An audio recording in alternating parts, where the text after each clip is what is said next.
নমস্কার। আমার আজকের নিবেদনে কবিতা আত্মসমর্পণ লিখেছেন শ্যামলী ভট্টাচার্য পাল। খরস্রোতা প্রাণচঞ্চল নদী বড় সুখী আজ, মোহনার কাছাকাছি পৌঁছে গেছে সে। তীর বেগে ছুটে চলা প্রহর গুনছে, কতকাল ছুটছে ঠিক মনে পড়ে না।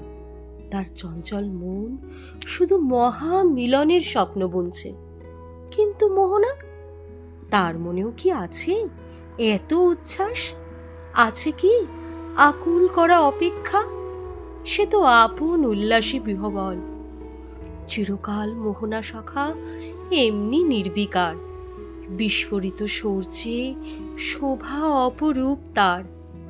তার প্রতাপে তার চাপে সারা পৃথ্বী থর থর, পরাক্রমের মোহে সে প্লাবিত। আছে তার শক্তি স্বরের অধীনে রাখার অহংকার। খরস্রোতা মায়ার অনিলে জলে চেতনার আঘাত আড়াল করে স্রোতে ভেসে ভেসে অবিরাম আনন্দে সম্মুখে চলে।